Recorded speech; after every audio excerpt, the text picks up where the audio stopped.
ഓ, വല്ലാത്തൊരു ക്ഷീണം, ഒന്ന് തലചായ്ക്കണമെന്ന് തോന്നുവാ. തങ്ങളിനെ അവിടെ നിൽക്കുന്നത് ഗായത്രി ദേവി എടുത്താലോ എന്ന് വിചാരിച്ച് സത്യഭാമ ചാടിക്കയറി പറഞ്ഞു. ഭവാനി, ഇവർക്ക് ആ മുകളിലത്തെ ഗസ്റ്റ് റൂമിൽ ഒരെണ്ണം ഒന്ന് തുറന്നു കൊടുക്ക്, ഗായത്രി ദേവി നിർദ്ദേശിച്ചു. ഭവാനി സത്യഭാമയെയും ശരണ്യയെയും വിളിച്ചുകൊണ്ട് മുകളിലേക്ക് പോയി. അപ്പോഴാണ് അകത്തെ ബെഡ്റൂമിൽ നിന്ന് തൻ്റെ ഫോൺ ബെല്ലടിക്കുന്നത് ഗായത്രി ശ്രദ്ധിച്ചത്. മോളി, അമ്മയുടെ ഫോൺ അടിക്കുന്നു, അച്ഛനെന്തെങ്കിലും അത്യാവശ്യത്തിന് വിളിക്കുന്നതാവും. മോള് ഇവിടെ ഇരിക്ക്, അമ്മ ഇപ്പോൾ വരാം. അവർ നിദ്രയോട് പറഞ്ഞിട്ട് പെട്ടെന്ന് അവിടെ നിന്ന് നടന്ന് വലതുവശത്തുള്ള ഇടനാഴിയിലൂടെ തൻ്റെ റൂമിലേക്ക് പോയി. നിദ്രയൊന്ന് പകച്ചു. കാരണം അവളും രുദ്രനും മാത്രമായിരുന്നു അപ്പോഴവിടെ. അവൾ വേഗം ഞെട്ടിപ്പിടഞ്ഞെഴുന്നേറ്റു. എത്രയും പെട്ടെന്ന് അവിടെ നിന്ന് പുറത്തു കടക്കാൻ അവളുടെ പാദങ്ങൾ വെമ്പി.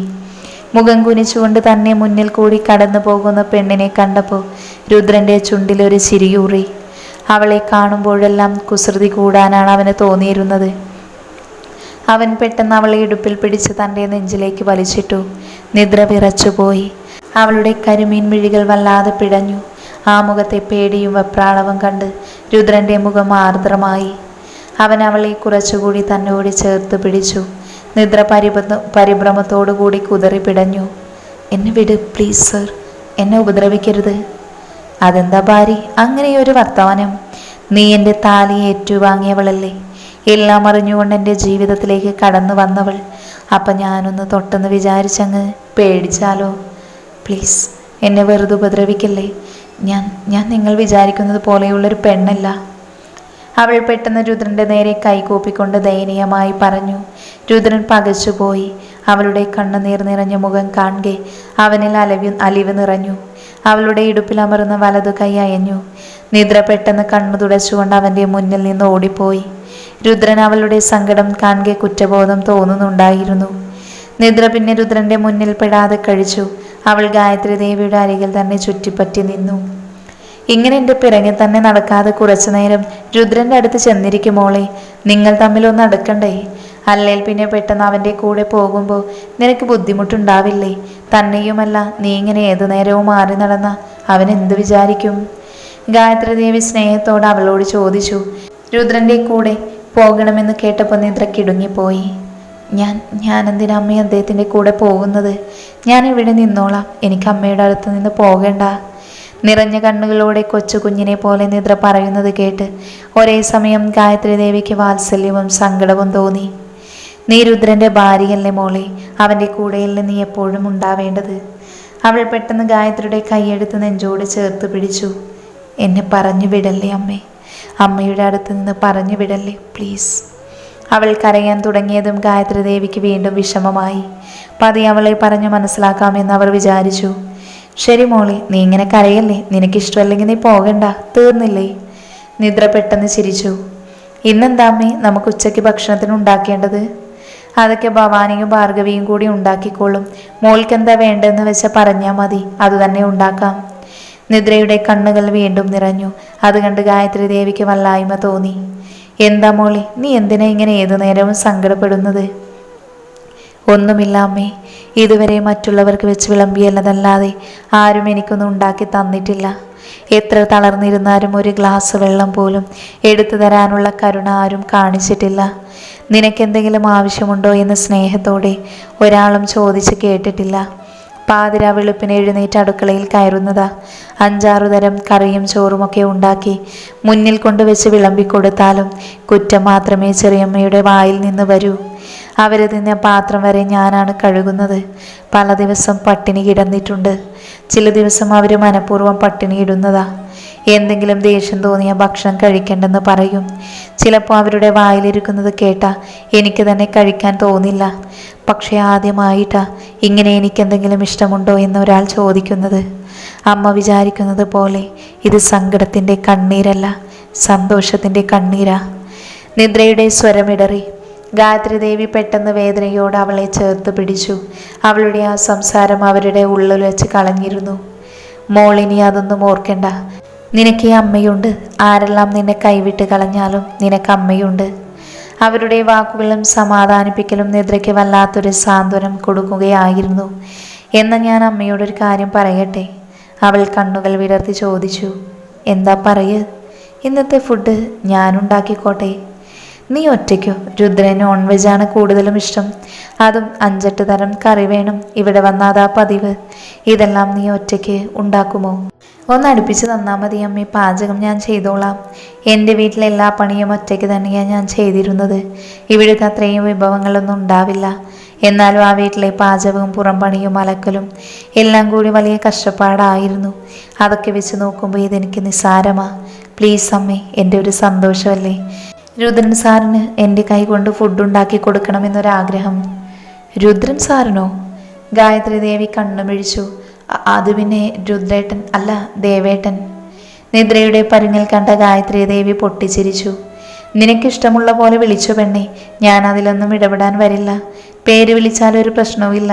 പക്ഷേ സാറ് വിളിയൊന്നും വേണ്ട. അവൻ നിന്നെ പഠിപ്പിക്കുന്ന ടീച്ചറൊന്നും അല്ലല്ലോ. നിദ്ര ചമ്മലോടെയും ചെറിയ നാണത്തോടെയും തലകുലുക്കി.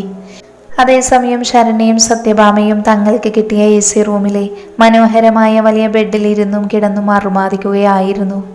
അയ്യോ മോളി, എന്ത് തണുപ്പാടി ഇവിടെ. അയ്യോ എന്ത് സുഖം, എനിക്ക് വിറച്ചിട്ട് വയ്യ. അമ്മയ്ക്ക് അത്ര തണുപ്പാണെങ്കിലേ AC കുറച്ച് വയ്ക്കാം, ശരണ്യ പറഞ്ഞു. അയ്യോ വേണ്ട, AC കുറക്കുന്ന കാര്യം ആലോചിക്കുകയേ വേണ്ട. ഞാൻ ഈ പുതപ്പെടുത്തോളാം. കറണ്ട് ക്യാഷ് ഇവരല്ലേ കൊടുക്കുന്നത്. പിന്നെ നിനക്കെന്താ പ്രശ്നം?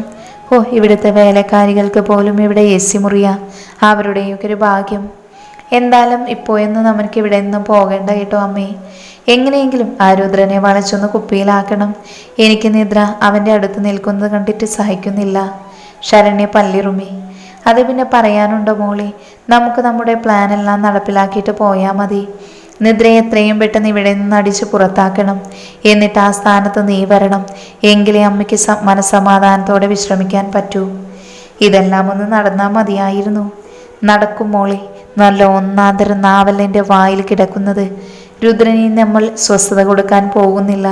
നിദ്രയെക്കുറിച്ച് ഓർക്കുമ്പോൾ തന്നെ അവന് അറപ്പ് തോന്നണം. ഞാനിനി ഡോസ് ഇത്തിരി കൂട്ടാൻ പോകുക. അമ്മ ഉദ്ദേശിച്ചത് എന്താണെന്ന് ഓർത്തപ്പോൾ ശരണ്യയ്ക്ക് ചിരി വരുന്നുണ്ടായിരുന്നു. എടി നിദ്രേ, ഇനി നിന്റെ കഷ്ടകാലമാണടി. നിന്നെ അങ്ങനെ സുഖിക്കാൻ ഞങ്ങൾ വിടില്ല. അവൾ ഉള്ളിൽ മുറുമുറുത്തു. മോളെ, നീ കുറച്ചുകൂടി AC അങ്ങോട്ട് കൂട്ടിയിട്. അമ്മേനെ കുറച്ചു നേരം കിടന്ന് ആലോചിക്കട്ടെ. ശരണ്യ ചിരിയോടെ തലകുലുക്കിക്കൊണ്ട് AC-യുടെ റിമോട്ട് എടുത്തു. AC-യുടെ തണുപ്പ് വർദ്ധിച്ചതും നനുത്ത കമ്പിളി പുതപ്പെടുത്ത് തലവഴി മൂടി സത്യഭാമ ആ പതുപുതത്ത് കിടക്കയിലേക്ക് ചാഞ്ഞു. സമയം ഏകദേശം ഉച്ച ആകാറായി. നിദ്ര പുളിയിട്ട് വറ്റിച്ച നെയ്മീൻ കറി അടുപ്പിൽ നിന്ന് വാങ്ങിവെച്ചു. ഗായത്രി ദേവി അവളുടെ പാചകം അത്ഭുതത്തോടെ നോക്കി നിൽക്കുകയായിരുന്നു. ഭവാനിയോടും ഭാർഗവിയോടും ചെറിയ ചെറിയ സഹായങ്ങൾ മാത്രമാണ് അവൾ ചോദിച്ചത്. ഏതാനും മണിക്കൂറുകൾ കൊണ്ട് ഒരുപാട് വിഭവങ്ങൾ നിദ്ര ഉണ്ടാക്കി കഴിഞ്ഞിരുന്നു. നെയ്മീൻ വറുത്തതും കറിയും, കൊഞ്ച് പൊരിച്ചതും, നല്ല നാടൻ ചിക്കൻ കറിയും, ബീഫ് വരട്ടിയതും, മോരുചാറും, കൂന്തൽ ഫ്രൈ ചെയ്തതും, ചക്കക്കുരു മാങ്ങാ കറിയും, അവിയലും, അങ്ങനെ പോയി വിഭവങ്ങൾ. വിശാലമായ ഡൈനിങ് ഹാളിലെ ഭക്ഷണത്തിനായിരിക്കുമ്പോൾ സത്യഭാമയുടെയും ശരണ്യയുടെയും നാവിൽ വെള്ളമൂറി. ചോറും കറികളും കൂടാതെ വിവിധതരം സ്നാക്സും സൂപ്പുകളും ഫ്രൂട്ട്സും അവിടെ നിരത്തി വെച്ചിരുന്നു.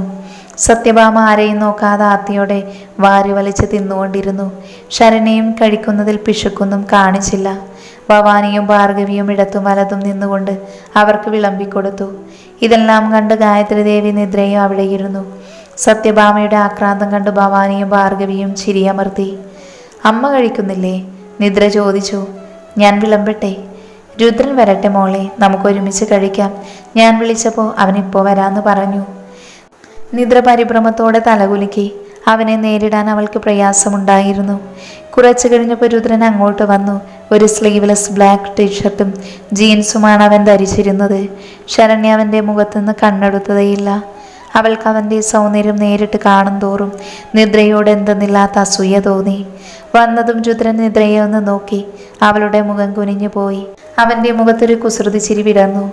ഇത്രയും നേരം അവൾ അവൻ്റെ മുന്നിൽ ചെന്നിട്ടില്ലായിരുന്നല്ലോ. ഇതെല്ലാം സസൂക്ഷ്മം നിരീക്ഷിച്ചു കൊണ്ടിരിക്കുന്ന ശരണ്യയുടെ കണ്ണുകളിൽ അസൂയയുടെ തിരിയിളക്കങ്ങൾ പ്രകടമായി. ഇരിക്കുമോനെ, ഗായത്രി ദേവി പറഞ്ഞു. ഭവാനി രുദ്രനെ പ്ലേറ്റ് എടുത്തു വെച്ചു. ഇന്നെന്താ അമ്മേ, കറികൾക്കെല്ലാം ഒരു പ്രത്യേക ഗന്ധം. കാണുമ്പോൾ തന്നെ കൊതി വരുന്നുണ്ടല്ലോ. അതോ, ഇന്നത്തെ കറികൾക്കെല്ലാം ഒരു സ്പെഷ്യാലിറ്റി ഉണ്ട്. എൻ്റെ മരുമോള ഇന്നത്തെ പാചകം. ആരും ഇടപെട്ടില്ല. അതുകൊണ്ട് ഫുൾ ക്രെഡിറ്റ് എൻ്റെ മോൾക്കാണ്. ഈ വീട്ടിൽ വന്ന് കയറിയ ലക്ഷ്മിയായി ഇവള്. ഗായത്രി ദേവി നിദ്രയെ സ്നേഹത്തോടെ ചേർത്ത് പിടിച്ചുകൊണ്ട് പറഞ്ഞു. ശരണ്യയുടെയും സത്യഭാമയുടെയും മുഖം കറുത്തുപോയി. രുദ്രൻ പക്ഷേ ആശ്ചര്യത്തോടെയും കൗതുകത്തോടെയും നിദ്രയെ നോക്കുകയായിരുന്നു. അവൻ്റെ നോട്ടം കണ്ട് അവളുടെ മുഖത്ത് ചുവപ്പ് പടർന്നു. നെഞ്ചിൽ വിറയലുണ്ടായി. അവൾ നിലത്തേക്ക് നോക്കിയിരുന്നു. എന്നാ പിന്നെ ഇതെല്ലാം ഉണ്ടാക്കിയ ആളോട് തന്നെ വിളമ്പിത്തരാൻ കൂടി പറയമ്മേ. രുദ്രൻ ഒരു ചിരിയോടെ പറഞ്ഞു. നിദ്ര പകപ്പോടെ തല ഉയർത്തി. ചെല്ലുമോളെ, അവനെ വിളമ്പിക്കൊടുക്ക്. ഗായത്രി ദേവി നിദ്രയോട് പറഞ്ഞു. രുദ്രന്റെ അടുത്ത് നിൽക്കുമ്പോൾ നിദ്രയുടെ ശരീരമാകെ കുളിരേറ്റ പോലെ വിറക്കുകയായിരുന്നു. അതെന്തുകൊണ്ടാണെന്ന് അവൾക്ക് തന്നെ മനസ്സിലായില്ല. ചോറ് വിളമ്പുന്ന ആ മനോഹരമായ കൈകളിലും പിന്നെ പരിഭ്രമത്തോടെ തൻ്റെ അടുത്ത് നിൽക്കുന്ന പെണ്ണിൻ്റെ മുഖത്തേക്കും രുദ്രൻ കുസൃതിയോടെ നോക്കി. ശരണ്യ മുറിവേറ്റ മൃഗത്തിൻ്റെ പകയോടെ നിദ്രയെ തന്നെ ഉറ്റുനോക്കുന്നത് സത്യഭാമ കാണുന്നുണ്ടായിരുന്നു. വിഷമിക്കേണ്ട മോളെ, ഇവളുടെ ഈ സൗഭാഗ്യങ്ങളൊക്കെ ക്ഷണികമല്ലേ. ഇതിനെല്ലാം ഞാൻ അന്ത്യം കുറിച്ച് കയ്യിൽ കൊടുക്കും. നീ കാത്തിരുന്ന് കണ്ടോ. ആരും കേൾക്കാതെ സത്യഭാമ മകളോട് പെറുപെറുത്തു. പകമുട്ടിയ കണ്ണുകളോടെ ശരണ്യ അപ്പോഴും രുദ്രന് ഭക്ഷണം വിളമ്പിക്കൊടുക്കുന്ന നിദ്രയെ നോക്കിക്കൊണ്ടിരുന്നു. എനിക്ക് കിട്ടാത്ത സൗഭാഗ്യങ്ങളൊന്നും നിനക്കും അനുഭവിക്കാൻ ഇടവരുത്തില്ലെന്ന മനസ്ഥിതിയിലായിരുന്നു ശരണ്യ. അപ്പോൾ രുദ്രന് നിദ്രയോട് കഴിക്കുന്നില്ലേ എന്ന് ചോദിക്കണമെന്നുണ്ടായിരുന്നു. പക്ഷേ ഒരു ചമ്മൽ തോന്നി. അവൻ ഗായത്രി ദേവിയെ നോക്കി. നിങ്ങൾ കഴിക്കുന്നില്ല അമ്മേ? നിങ്ങളോ? ആ, അമ്മയും പിന്നെ ഇവളും. ഗായത്രി ചിരിച്ചു. ആഹാ, അപ്പോൾ ഭാര്യയുടെ കാര്യമൊക്കെ ഓർമ്മയുണ്ടല്ലേ. നീ കഴിക്കും മുൻപ് ഇവളെ ഊട്ടണമെന്നാണ്. അവളുടെ എല്ലാ കാര്യങ്ങളും ഇനി കണ്ടറിഞ്ഞ് ചെയ്യേണ്ടത് നീയാണ്. അതിപ്പോൾ അമ്മ അതൊക്കെ അന്വേഷിക്കുമെന്ന് എനിക്കറിയാം. പിന്നെ എൻ്റെ കൂടെ വരുമ്പോൾ ഞാൻ നോക്കിക്കോളാം. രുദ്രൻ പറഞ്ഞത് കേട്ട് നിദ്ര കിടുങ്ങിപ്പോയി. ഈശ്വര, താൻ എങ്ങനെയാണ് ഇദ്ദേഹത്തിൻ്റെ കൂടെ പോവുക? വാസ്തവത്തിൽ രുദ്രൻ തന്നോട് കാണിക്കുന്ന ചെറിയ പരിഗണനകൾ അവളുടെ ഉള്ളിൽ നിറയ്ക്കുന്നുണ്ടായിരുന്നു. പക്ഷേ അപ്പോഴൊക്കെ ഒരു ഭീകര സ്വപ്നം പോലെ രുദ്രനും സാറയും തമ്മിലുള്ള ആ ചുംബന രംഗം അവളുടെ മനസ്സിലേക്ക് ഓടിയെത്തി. അപ്പോഴേക്ക് നിദ്രയുടെ ഹൃദയം പഴുത്ത മുറിവ് പോലെ നേറി. രുദ്രൻ വിവാഹത്തിന് മുന്നേ ഭീഷണിപ്പെടുത്തുന്നത് പോലെ പറഞ്ഞ എല്ലാ കാര്യങ്ങളും അവൾക്ക് ഓർമ്മ വന്നു. ചിലപ്പോൾ തന്നോട് കാണിക്കുന്ന ഈ ചെറിയ താല്പര്യം പോലും അഭിനയമാവാനാണ് സാധ്യത. വലിയ നടനല്ലേ, താനിപ്പോഴും ചീത്തയാണെന്ന് തന്നെയാവും വിശ്വസിക്കുന്നുണ്ടാവുക. അത് മാറാൻ തക്ക വിധത്തിൽ ഒന്നും സംഭവിച്ചിട്ടില്ലല്ലോ. നിറഞ്ഞു തുളുമ്പുമെന്ന് തോന്നിയ കണ്ണുകൾ നിയന്ത്രിക്കാൻ ശ്രമിച്ച് നിദ്ര ഒരു വീർപ്പുമുട്ടലോടെ നിന്നു. ഗായത്രി ദേവിയുടെ സ്വരം കേട്ടു. നിന്റെ കൂടെ വരാനോ? ഞാൻ എൻ്റെ മരുമകളെ നിന്റെ കൂടെ അയക്കുന്നില്ലെങ്കിലോ? രുദ്രൻ്റെ മുഖം ചെറുതായി മാറി. എൻ്റെ കൂടെ അയക്കാതെ പിന്നെ ഇവൾ എൻ്റെ കൂടെയല്ലേ അമ്മ വരേണ്ടത്? രുദ്രൻ ഒട്ടൊരു പരിഭവത്തോടെ ചോദിച്ചു. അവൻ്റെ ഉദ്ദേശം എന്തെന്നറിയാതെ നിദ്ര ഒന്ന് ചിന്തിച്ചു പോയി. പക്ഷേ ഗായത്രി ദേവിക്ക് ചിരി വന്നു. അപ്പോഴേക്കും സത്യഭാമ അതിൽ കയറി ഇടപെട്ടു. ശരിയാ ഗായത്രി ചേച്ചി പറഞ്ഞത്. രുദ്രൻ മോൻ്റെ പേരിനും പ്രശസ്തിക്കും ഒപ്പിച്ച് പെരുമാറുന്ന നിദ്രയ്ക്ക് പറ്റുമെന്ന് തോന്നുന്നില്ല. ചിലപ്പോൾ മോൻ നാണം കെടാൻ സാധ്യതയുണ്ട്. പക്ഷേ ഈ സ്ഥാനത്ത് എൻ്റെ ശരണ്യമോളായിരുന്നെങ്കിലുണ്ടല്ലോ രുദ്രൻ മോൻ്റെ. സത്യഭാമ കഴിച്ചു കഴിഞ്ഞോ? അവരെ പൂർത്തിയാക്കാൻ അനുവദിക്കാതെ ഗായത്രി ദേവി ചോദിച്ചു. അവരുടെ സ്വരം കടുത്തിരുന്നു. കഴിഞ്ഞെങ്കിൽ വേഗം എഴുന്നേറ്റ് മുറിയിലേക്ക് പൊയ്ക്കോളൂ. ഇവിടുത്തെ കാര്യമൊക്കെ ഞാൻ തീരുമാനിച്ചോളാം കേട്ടോ. എന്തെങ്കിലും ആവശ്യമുണ്ടെങ്കിൽ മാത്രം സത്യഭാമയെ വിളിച്ചോളാം. ഗായത്രി ദേവിയുടെ സംസാരത്തിൽ സത്യഭാമ ആകെ ഐസായി പോയി. ശരണ്യയും ആകെ ചൂളി. നിന്നെ ഞാൻ കാണിച്ചു തരാടി. ഒരു ഗായത്രി ദേവി വന്നിരിക്കുന്നു. ദേവിയല്ല ഇവള്, മൂദേവിയാ. സത്യഭാമ പെറുപിറുത്തു. സത്യഭാമ എന്തെങ്കിലും പറഞ്ഞോ? ഗായത്രി ചോദിച്ചു. അയ്യോ ഇല്ല ചേച്ചി, ഭക്ഷണം കഴിച്ച് തീർത്തിട്ട് കുറച്ചു നേരം മുറിയിൽ പോയി വിശ്രമിച്ചിട്ട് വരാമെന്ന് പറയുകയായിരുന്നു. ആ, അതാ നല്ലത്. ഗായത്രി അതേ പുച്ഛത്തോടെ അവരെ നോക്കി. പിന്നെ രുദ്രന് നേരെ തിരിഞ്ഞു. ഇവൾക്ക് തോന്നണം നിന്റെ കൂടെ വരണമെന്ന്. അല്ലാതെ നിർബന്ധിച്ച് പറഞ്ഞയക്കാനൊന്നും പറ്റില്ല. അതെന്തിനാ നിർബന്ധിക്കുന്നത്? ഇവളെൻ്റെ ഭാര്യയല്ലേ? രുദ്രൻ അറിയാതെ ചോദിച്ചു പോയി. പക്ഷേ പെട്ടെന്നവൻ നാവ് കടിച്ചു. ഛേ, തനിക്കിതെന്താണ് സംഭവിക്കുന്നത്? താൻ നിദ്രയുടെ കാര്യത്തിൽ ഒരുപാട് താല്പര്യമെടുക്കുന്നത് പോലെ. ഇഷ്ടമില്ലെന്ന് പറഞ്ഞ കല്യാണമാണ്. അമ്മയെന്ത് കരുതി കാണും? മാത്രമല്ല നിദ്ര, അവൾ എന്ത് വിചാരിക്കും? ഛേ, അവൾ കൂടെ വന്നില്ലെങ്കിൽ തനിക്കെന്താ? രുദ്രൻ നിദ്രയെ നോക്കിയപ്പോൾ അവൾ പകച്ച മിഴികളോടെ അവനെ തന്നെ നോക്കുകയായിരുന്നു. അവനെന്തോ ആ നോട്ടം കാണും തോറും നേരിയ ഒരലിവ് നെഞ്ചിൽ കിനിഞ്ഞു വന്നു.